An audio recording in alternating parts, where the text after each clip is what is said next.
Hello and welcome to the Rotary eClub of Silicon Valley's program for this week. My name's Mitty Cheng. I'm the president for this Rotary Club, and I'm excited to bring to you this week a very exciting program that actually coordinates very well with the Olympics in Rio. But before we introduce our guest speaker, let me introduce some of our members and guests on the call. From the order I see, on my left, there is Christy. Christy, give everyone a wave. Christy Governson is one of our newest members. She's out there in Montana, and she's a professional speaker. Right before Christy, I see Shags, or Stephen Chagrin. Shags is our membership chair, and he's based in the San Francisco Bay Area, and he's a financial planner, wealth management. So ask him about money. And also, he makes really great paella, so he's a good chef. Next to Shags, we have Elsa.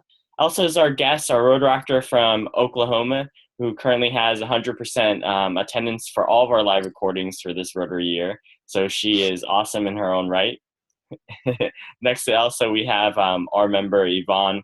Yvonne Kwan is an educator in the San Francisco Bay Area, and she'll be starting her education master's at San Jose State University in fall, so pretty soon.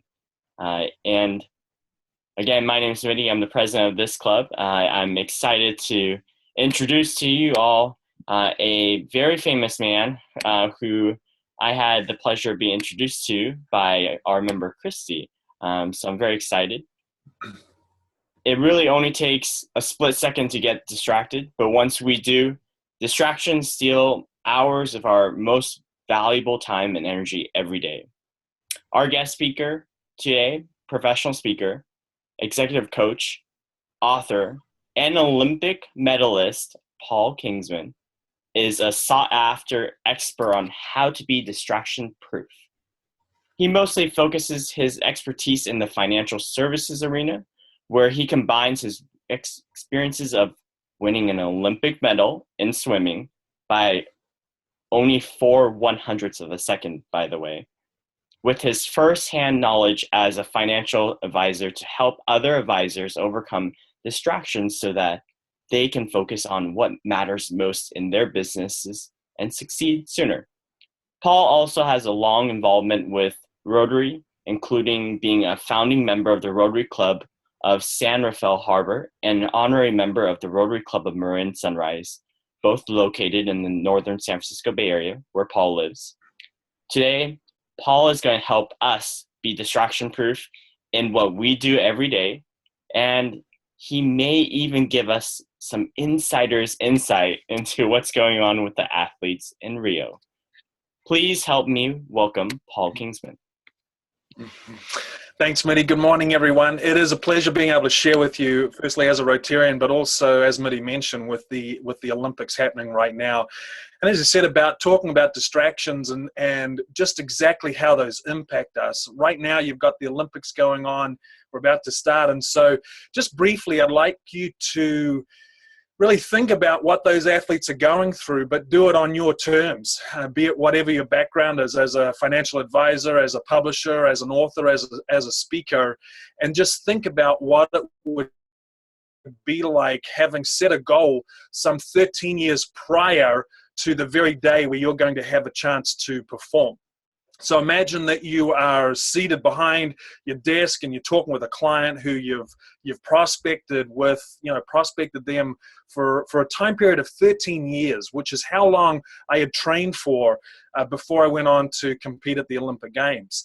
You know everything about this client, or this prospect at this stage. You know their birth date, you know their anniversary, you know their children's birth dates. You haven't stalked them, but not far from that, because it's so important that they become a client with you. And today is the day where you're going to know if they're going to come on board as a client or they're not. And that's one of the things with the Olympic Games that every athlete understands. There's a finite day to perform on, and you're going to know that result at the end of the day. And so when you think about it from that perspective, no matter what you're involved in, chances are there are a lot of nerves. There's anxiety, there's pressure, there are all these myriad emotions that you're going through. And then on top of that, you are getting ready to perform, you're getting ready to present at your meeting, you're getting ready to deliver hopefully what will be this knockout, standout performance. And now you're dealing with a TV camera. And you're dealing with a TV camera coming up to you and being right in your face and looking at a contract and back at the prospect and then back at you. And it's just heightening the sense of nerves, the sense of emotion of what is actually going to happen.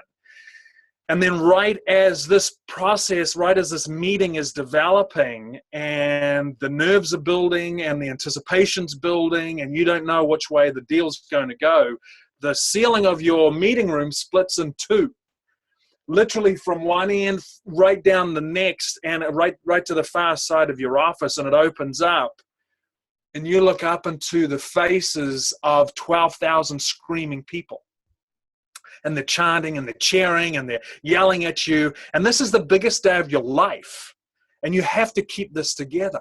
And right then, right at that crunch point, right at that crunch moment, when the cameras lock on to you and that prospect looks across at their partner and decides what they're going to do and how they're going to respond and if they're actually going to sign this deal, you look down with the whole world watching, and all you're actually wearing is this.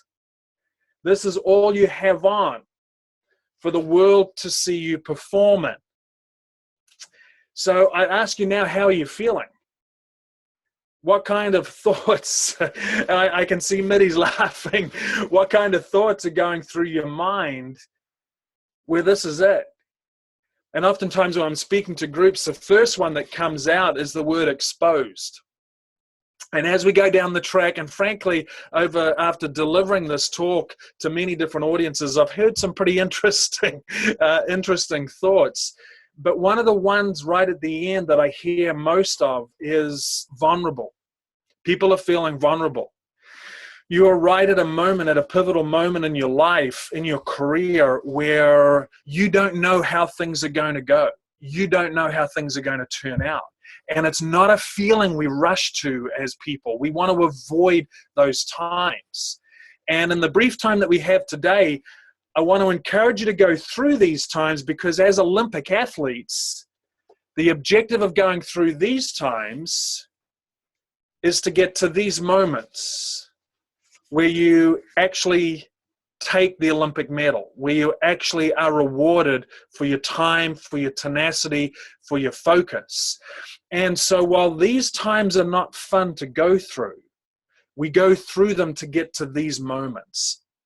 What we have now, what we have happening in our culture is a culture and environment that says, give me these. I want the reward, I want the medal, but don't make me go through this. Don't make me go through prospecting. Don't make me go through learning a new business system. Don't let me go through bringing on new staff and training them. I just want the results. And as we know, common sense tells us you can't have these rewards without going through these tough times. And it's similar to the Rotarian situation. Having been a member, we want large clubs, but oftentimes we don't want to get out and do the hustling to bring in new members. We want people stepping into roles of responsibility, but oftentimes we can overlook the need to really train them thoroughly. So in our brief time today, I just want to share with you a little bit about what goes on behind winning one of these medals, and especially with the Olympics in process right now. It seems a great time to talk with you about this. Where do these start from?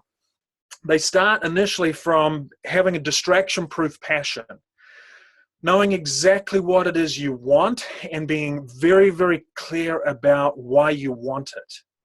And because of time, I don't want to spend too much time on the distraction-proof passion piece of our presentation this morning, but I do want to highlight one of the key issues that's vital regarding maintaining distraction-proof passion. A lot of people get passionate about a lot of different things, but very few go on to maintain it. There are many people who, after watching the Rio Olympics, are going to be passionate about pursuing one of these medals, but very few will go on to maintain that passion. One of the things I did as a swimmer was to actually write down what it was that I wanted to achieve. When I saw the Montreal 1976 Olympics as a 9-year-old, I didn't know what it was going to cost. I didn't know how much time it was going to take, but I wrote down exactly what it is that I wanted. And I put that in writing. And for those of you who are accountants out there, yes, in 1976 as a 9-year-old, that makes me 49 today. So don't waste any more time trying to figure out how old I am. Just come right back to the story. But relative to distraction-proof passion, what is it that you're going to write down and record and just put it in a record format? What it is, this is exactly what I want. This is exactly what I want to achieve.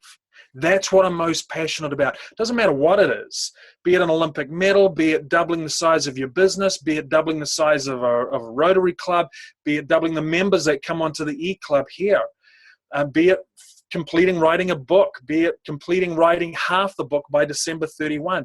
What is it that you're most passionate about? And I want to encourage you strongly to write it down. And then also insert a due-by date, the end date. When do I want to have it done by? And once you put in that done-by date, the next step after distraction-proof passion is distraction-proof priorities. The priorities won't happen successfully. They won't be distilled down into those key core priorities unless you have a timeline. Unless you put a line in the sand that says by December 31, this is where I want to be. All of these athletes know that the Olympics start this Friday. The Olympic athletes or the athletes are usually told about 4 years in advance exactly the day of their event. So we know 4 years out typically the very day we're going to be performing on. And so what that does by default is it allows us to put a line in the sand where we can say, right, on that day, I've got to be ready. And you can have a myriad of priorities, but once you put in a firm date, a firm timeline, all of a sudden the priorities start to be sifted from most critical on down. So this is often an issue with a lot of people when they're trying to develop a business, when they're trying to develop different ideas. They won't put in a timeline, and that's imperative when you are looking to have those key core priorities come to fruition, which then in turn obviously provides the result you're looking for. Priority number one for me when I was training for the Olympics was rest. When I was going for this medal, number one priority for me was rest. I was in the water. I was training 6 hours a day. I was in the water for 4 hours. I was in a gym for 2 hours. And so at the end of the day, you're exhausted. And so I was in bed by 8:30 every evening. Now, the reporters knew how to get hold of me, and they knew how to contact me. And when the reporters called at 8:10, we had 20 minutes of good conversation. When the reporters called at 8:35, they got Mum. And you weren't getting past Mum. She was a double black belt in gatekeeping. There was no way you were getting to me. And invariably what I'd hear this conversation going on out the back is, hey, Mrs. Kingsman, it's Mark from 91 FM. Hi, Mark, how are you? I'm fine, we've just got to talk with Paul. The world record just went. You know the rules, Mark. Paul's in bed. Yeah, but he'll take my call. It's urgent. We've just got to get a soundbite for him.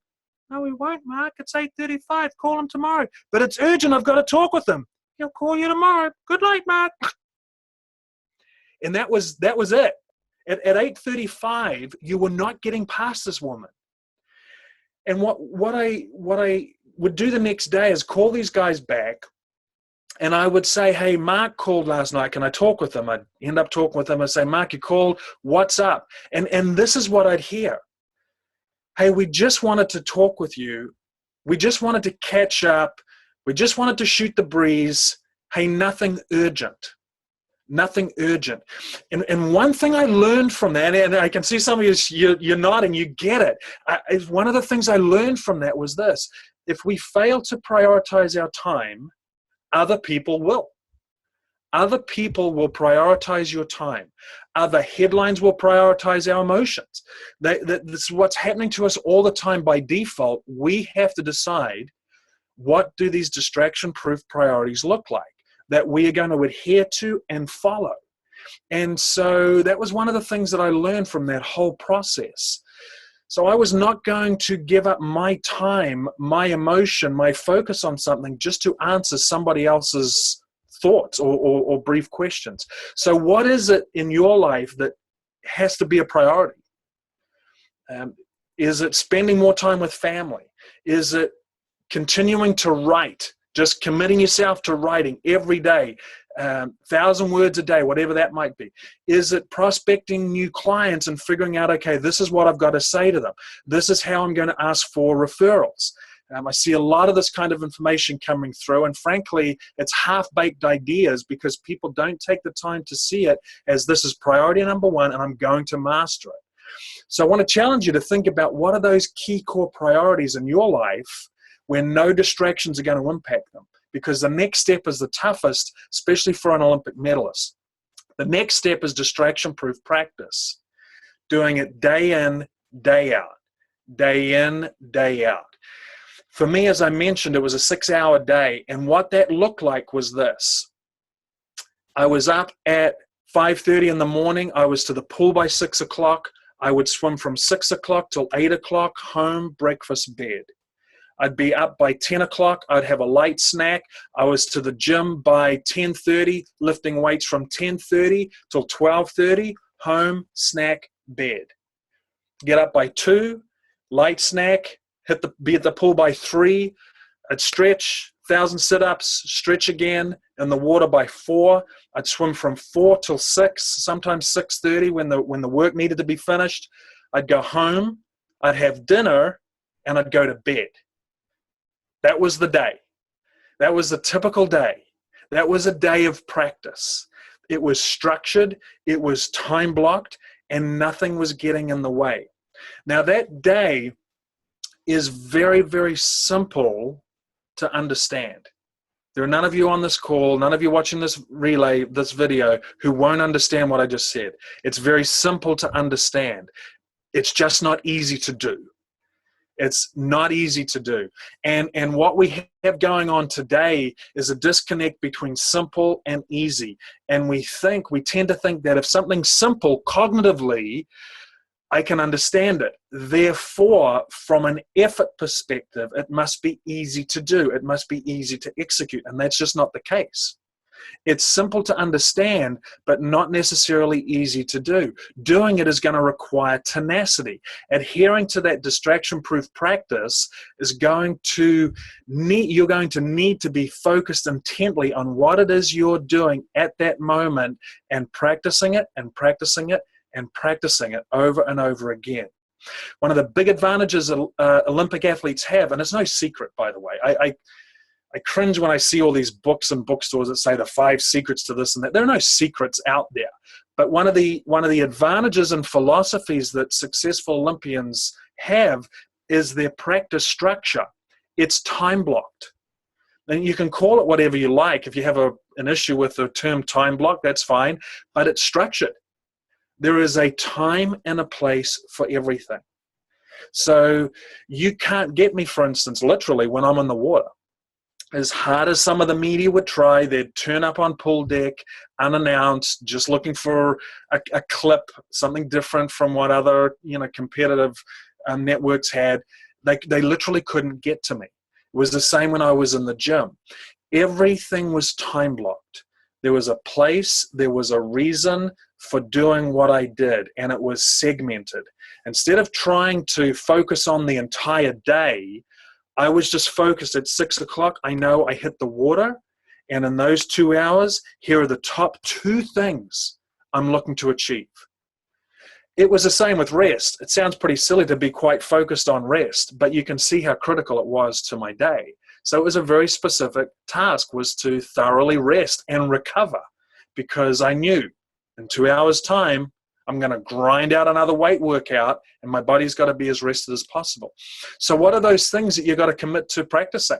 They're often usually not the most fun things that come top of mind, but hey, if I can master that, if I can spend the time getting into the details of how to rephrase that, of how to rework that, of how to come with a slightly different perspective and take the time to write down the most appropriate language to use when I'm prospecting, for instance, this could get me from where I am right now to way up here. But it's going to take doing it time and time again. My name's Paul Kingsman. I speak to the financial services industry about overcoming distractions and staying focused. My name's Paul Kingsman. I speak to the financial services industry about staying focused, overcoming distractions. It's practice. These words are practiced. So I know exactly what I'm going to say. The first time when you're practicing saying things, you're going to make mistakes. You're going to make all sorts of different errors. But through constant practice, you're going to perfect them and master them and really gain control. And then you come to distraction-proof performance. Distraction-proof performance, and at some stage after this video, I'd encourage you to jump on my website and watch the video. It's daunting as an Olympic athlete. You're about to see the Olympic athletes perform, and it's nerve-wracking. I had been training for 13 years. My goal time was a 2-minute event. So I had been training for 13 years. I was going to be swimming the men's 200 meters backstroke, which is the blue ribbon event of any Olympic Games. Regardless of what anybody tells you, it's the men's 200 meters backstroke. That's the pivotal moment of any Olympics. We all know that.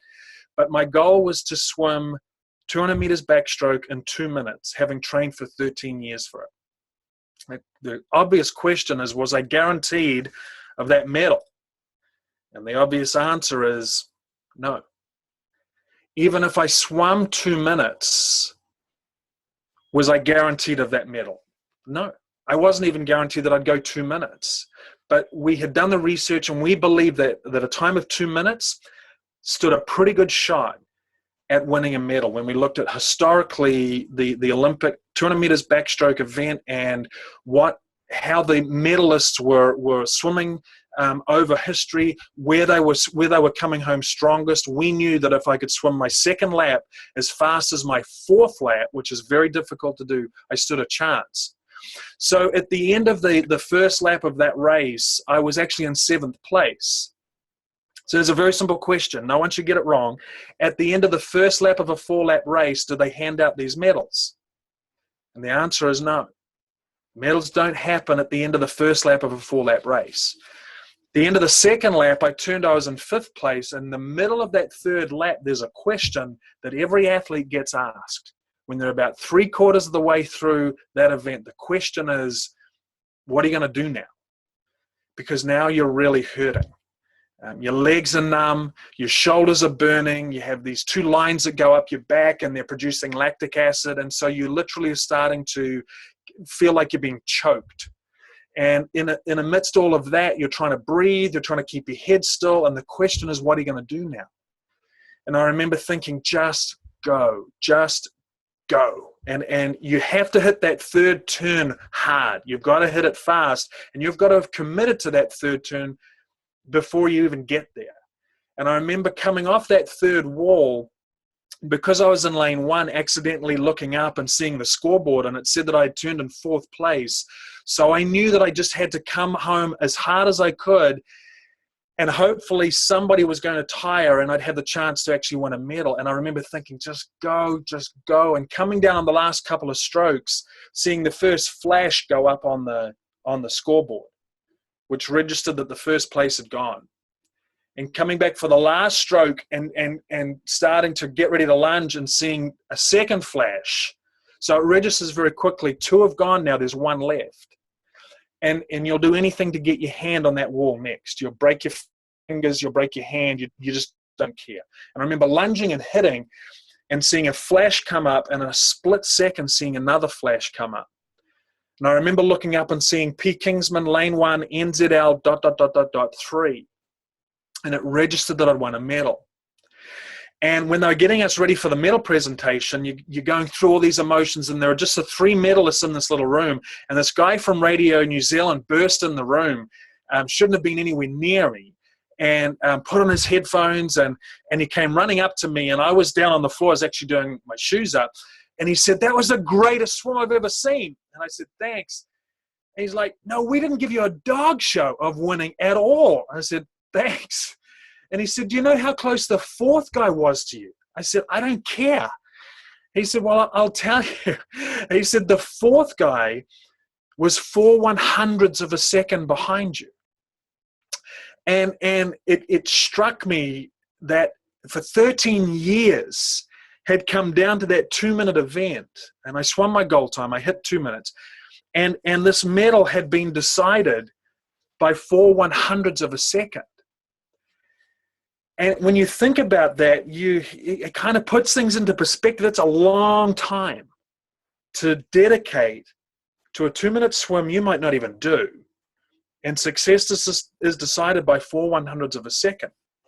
It wasn't until when I got home and several months after that, when I was watching the video of the swim, that I noticed something. And again, I'd encourage you, jump on my website. You'll see watch the video, but you'll see the guy who came fourth to me on his third to last stroke actually looked across and saw me. I was out in lane 1. He was in the middle of the pool. The race, the gold had already been won. The silver had already been won. And on his third to last stroke, this guy looked across at me and he saw me. On his final stroke, he looked again and saw and watched as he hit the wall on his last stroke. And I hit the wall on my last stroke, obviously, and came out 4/100ths of a second ahead. And so when you watch the video, you're going to see there's a distraction. There's a turning of the head. There's a just about done, but I'm going to take a look. There's a just about finished. It's just about over. I'll just glance. And there's a loss of focus. And don't feel sorry for him. Oftentimes when people watch the video, collectively the room's like, I had a lady several weeks ago that said that in the audience. And as I said, don't feel sorry for him. If he hadn't have looked, that wouldn't have been mine today. And I'm sure I'd worked hard, and we all have by the stage that you get there in that final. But my point is this: distractions happen in a split second. And we just don't notice them when we let them happen every day, even on small things. And so I want to leave you encouraged to root out the distractions that you're faced with. And it doesn't happen overnight. And it's still something I'd love to be able to tell you, hey, I've got it dialed in. Let me tell you how it's done. I still struggle with it. I still struggle with them. But look at the issues of time blocking. Look at the issues of writing down what it is you're passionate about so you can focus on that at the start of every day, and all of a sudden recognize, no, that distraction is just taking me off track. That distraction is making it harder to succeed sooner. And so be honest with yourself. What are those core distractions that you're capitulating to that you need to root out or minimize? If it's looking at Facebook, if it's looking at other media, time block. Reward yourself. Don't just jump on Facebook and have it going all the time. Take a 5-minute break every 60 minutes or every 90 minutes. Take a look, see all the cats who are now playing more pianos again, and then come right back to doing what it is you do. Hopefully, that makes sense. So that's how I look at life. That's how I did what I did. I had a tremendous team around me. But it was taking on a distraction-proof approach all the way through. So I just want to open it up for any questions, if you have a question. Thank you. Thanks. Thank you so much, Paul. That was terrific. Guests on the call, members on the call, if you have a question, go ahead and hit the raise hand button in Zoom or send me a quick message. I do see that Christy has her hand up, so I'll go to her for the first question. Christy. Okay. Paul, thank you. And I've had the opportunity to hear Paul speak before, and I've seen the video. So if you get it, I'm just going to give the extra plug that if you should go watch the video of the swim that he just talked about. It's pretty incredible, and it's really interesting to see what Paul's talking about. So I encourage that. And right. My friend Paul is a really humble man, so he would never ever plug his own book. This is Paul's book, Distraction Proof Advisor. He does work with financial people, and the book is great. So, just going to plug that for my friend Paul. But but my question for you, Paul, is, so as we're getting ready to watch all the athletes getting ready to go into Rio, what is their state of mind right now? Are they nervous? Are they excited? Is it just overwhelming? Is it a combination? What's the kind of mental, emotional state going into this week? Because I think we're all I'm curious. I mean, I'm not an Sure. Olympian. I won't get to be an Olympian, so. Sure. It's a combination of all those things. There is nerves, there are excitement, there's excitement. You're obviously reading about a host of different things that the media are putting out there regarding the Zika virus, regarding the drug situation. And while we see all of those as headlines in the newspaper, the athletes are totally switched off to that. I think in talking with some people, that's a good question, because some people are out there thinking, gosh, the athletes are reading about this and the athletes are hearing that about this venue and hearing this about the Games Village. The athletes are not hearing this stuff. The athletes are focused on exactly what they're needing to do. There are obvious things where the athletes really, because of the way some of the things have happened with the with this Olympics being issues at the Games Village, athletes are having to deal with the reality of, hey, there's another issue that they've got to overcome here, but they're certainly not letting those things derail them. They're taking it in stride. As an athlete, I know we would anticipate lost luggage. We would anticipate missing the bus. We would anticipate the opening ceremony going way too late. Because of the news coverage, the media coverage, the swimmers, I know, aren't going to be swimming the finals. The final sessions are going to be starting at 10 o'clock at night, which is absurd. However, that's the reality. So now it would have become, for the swimmers, the quickest ones to adapt, get their heads around it. It's a level playing field for everyone. Now I move on and start addressing that issue and getting ready to anticipate that issue as best I can. So a lot of things around security, that's a big issue. But again, for the athletes, that they are mentally cocooned as they need to be. You're going to be hearing athletes provide commentary about, here's what I think about this venue, or that could have been better. Chances are, unless it's Usain Bolt or people of his caliber, you're not going to see them on the medal dais. They're going to get distracted on other things. So, those are some extra things that people are having to consider this time around. Thank you, Christy, Paul. Shags, we'll turn to you. Not so much a question, but a comment, and it could lead to a question. I work as a money coach, which is different than a financial advisor. I don't know if you're familiar with Deborah Price and the Money Coaching Institute. I've heard that. Yeah, I've heard her name. Yeah, she was in Nevada, but she's now moved back up to Petaluma. Right. And I've been working with her for 10 years. And one of the things that I work on with people is their happiness around money. Are you familiar with Jason Zweig's book, Your Money in Your Brain? He has a chapter there on happiness, and he talks about Olympic athletes, right, and how silver medalists are not as happy as bronze medalists because they missed the gold. Right. The bronze medalists are ecstatic because they missed almost not medaling at all. Right. And in your experience, do you find was that true at the games where you were? Yeah. It's interesting you mention it, because I've thought a lot about that over the last couple of years, and I can't speak for how the silver medalists feel, but I certainly identify with that as a bronze medalist.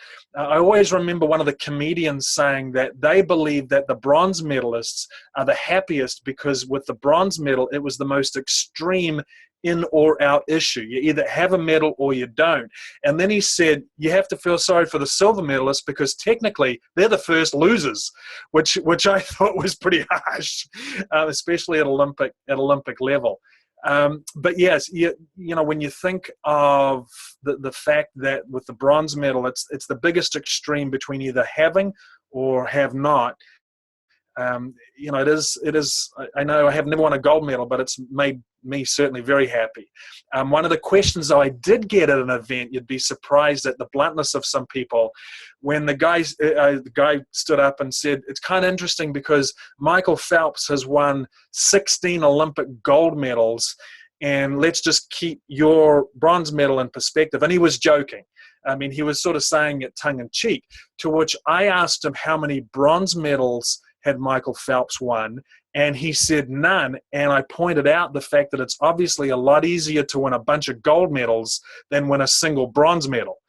So that just it gave a fresh perspective on medals.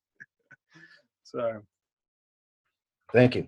Yeah, terrific. Paul, I do have a question for you. So, as you know, technology has constantly been advancing, constantly been providing additional distractions in life.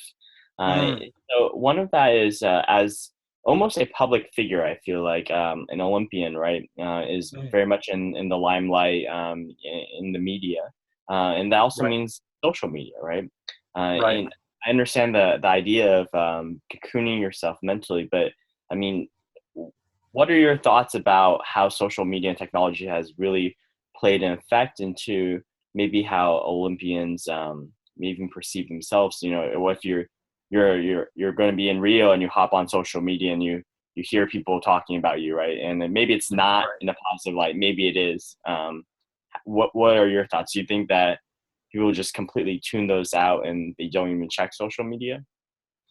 Yeah, it's a good question. I think some of them would. I know, well, I'd like to say I'm pretty sure if I was in the same circumstance, I would be looking to have a total lockdown on social media.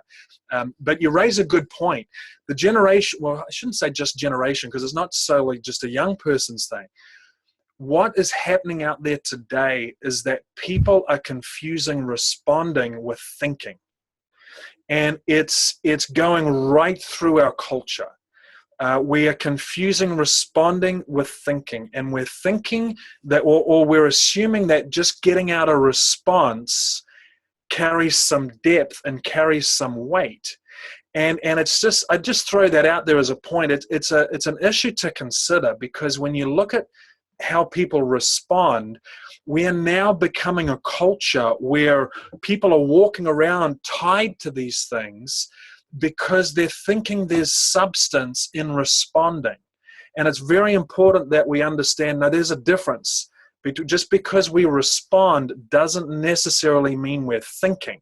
And if we can keep that picture in our mind and understand, yeah, but there's got to be some thought put into this as well, we're generally going to be safe with responding. The sad thing is, as we know, that many people are now purely responding with zero thought going into what they're actually saying. So relative to the athletes, the news cycle is now working at such a fast clip. The athletes have got to, they've got to decide. You'll often find the top athletes are not worried about it, because they know that as short as a news cycle is, if I medal at the Olympic Games, I'm going to far exceed the regular pace and span of a news cycle. So the focus has got to be again on their ultimate performance.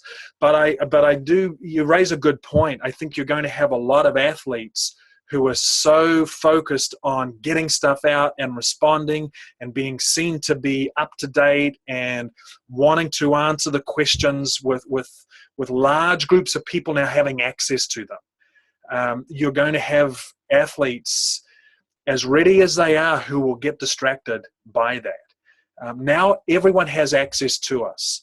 And like I mentioned before, when I was living in New Zealand during the Olympic build-up, there was only one Kingsman family in New Zealand, and it was us. So we didn't have cell phones back then, but people knew how they could find us. And so even then, we only had 2 or 3 networks calling. Now that's completely different. Now you have the whole world being able to track you, being able to find you on LinkedIn or Facebook and figure out where you're at. So you have to decide, those athletes have to decide, am I going to put myself in a bubble where I just need to get this job done? Or, to what extent am I going to be having other people on my mind and other people's opinion about me on my mind? And that's really what it comes down to, frankly, as it does with any social media.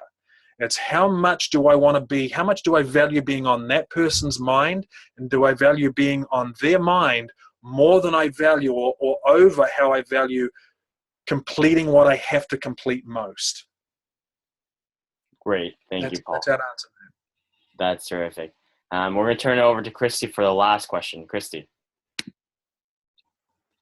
So mine is Olympics related. I watched a lot of the swimming trials going into this particular Olympics. So Right. of course my I'm going to say my bet, if I was going to make a bet, Katie Ledecky is going to be the big star coming into the Olympics, right?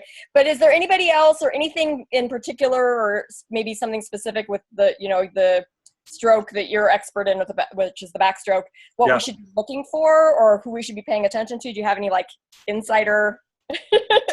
I don't have any insider bits around actual swimmers, but I saw Phelps during the trial. I mean, I was watching, obviously, in his video, in the performances of the trials that were held in Omaha. And I got to tell you, the guy looks impressive. I think he learned. And when I say learned, frankly, his London experience, who could blame the guy? I mean, from coming out of Beijing, you got 9 gold medals. There's only one way to go from that. It's down. You win eight golds and a silver. Pity about the last gold. So his London experience, I think, he grew up. He really grew up a lot. And when you look at his form and his physique this time around, you can tell this guy has worked. I mean, it looks phenomenal when you look back at London. He's got a phenomenal physique, but there are some things I've seen relative to just the muscular development, where his head seems to be. He seems really settled with the family situation. He's just going to be interesting to watch. Not saying 9 gold medals again or anything like that, because I think that's that's something else. But it's like he's locked on to a different level. So it's going to be interesting to watch what happens with him. Of course, one of the biggest distractions for the other athletes are going to be some of the best in the world aren't here with what's happened with Russia. So they're going to have to sort that out mentally. Am I going to say, hey, it's not a real Olympics, or am I going to still carry on, and do the job that I want to do most, that I'm ready for? But I think there'll be fun, there'll be surprises, there'll be all sorts of drama, as is any Olympics in the media these days. Perfect. Well, thank you so much, Paul. That is all the time we have for questions. Paul, we're going to turn it to you really quickly for some last closing statements from you, and I will go ahead and conclude the meeting. Thanks. I think you can see from what I mentioned about my Olympic medal being 4/100ths of a second, split seconds change lives. And so while I'm not saying, hey, everybody should be focused on every 10th of a second, we just see how focusing on small increments of time makes a huge difference. So stay focused, set your objectives. If you've missed goals up to this point for the rest of the year, you're maybe a little behind. Don't get discouraged. Keep focused on where you want to be by December 31 this year, and keep going with everything you got. It's been a pleasure talking with you all. Perfect. Thank you, Paul. Again, our speaker this week has been Paul Kingsman, speaker, author, coach, Olympic medalist. PaulKingsman.com is his website, and he is author of Distraction Proof Advisor. We'll have the links for you to his book, his website, as well as some of his videos right below this program video in the section below. Thank you so much, Paul, for speaking to our club. Thank you, everyone, for tuning in to the Rotary eClub of Silicon Valley's program for this week. Have a great day, and we'll see you next week. Take care.